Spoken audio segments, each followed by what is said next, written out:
The heart of a man plans his ways, but the Lord establishes his steps. What does it mean? I'm going to use the skills and the knowledge that I learned in seminary to break this verse down for you, but you definitely don't need a degree to do this. First, anytime we look at a verse or a text in the Bible, we have to look at the context around it. If we just pluck it out and just look at the verse itself for exactly what it says, we are in grave danger of completely misreading the Bible. You have to look at its literary context, which means what verses come before it, what verses come after it, what is the author saying in the verses and chapters leading up to it, what are they saying after it, what is the overall book, who was the author, who was their intended audience their original intended audience, what was going on historically during that time, what was going on culturally during that time. We can't forget to look at any of these things or else we can completely take it out of context, literally. So this verse is in Proverbs. The Proverbs were either written by or compiled by, mostly by King Solomon, and they were meant for his people at the time to have little sayings or things that they could quickly recall and remember to help them to live wisely. It was instruction on wise or righteous living. Now that we have a little bit of context, let's look at each word, and you can easily see what each word means in its original language, whether it was Greek or Hebrew, with the Blue Letter Bible app. You don't need a college degree, or you don't need to speak Hebrew or Greek to use this app, and it will help so much. Let's study heart, the heart of a man. This is the thoughts, the intents, the will. If you study the word, those can be the things that mean the heart of a man. Plans means judges or thinks, calculates. It's way. The word way means journey or path.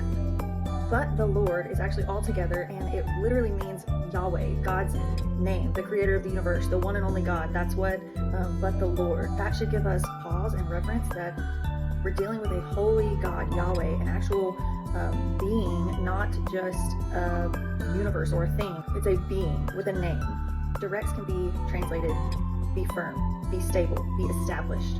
What a contrast where the Lord establishes sturdy, stable, fixed, contrasted with the man's ways, which are his thoughts, which can be malleable, can change, can evolve, can quickly be just moved. There's so much depth here. Don't we want Yahweh, the one true God, the creator of the universe, establishing, firm, think just immovable, establishing instead of our thoughts, our will, our judgments, which can be so shakeable. Finally, the word steps can be translated pace or stride. We want to plan our own way when we shouldn't really trust ourselves. I know for me, like, my mind changes every 5 minutes, and I'm so glad that honestly this verse is so freeing that, first of all, the God of the universe plans and establishes our human individual steps.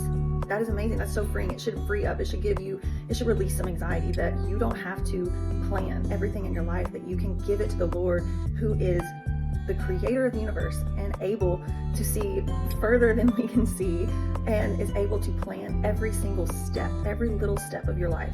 That should be freeing. Seek the Lord instead of planning your steps, because he intimately cares about you. I hope this helps you study your personal Bible. Follow along. I'm going to do more of these verses, just break them down day by day. They're the verses that I memorized early in my walk, and they have helped me, and I chose them because I needed their guidance and their help, and I'm so glad that they are committed to memory, but I want to break them down and go through each one of them, so follow along.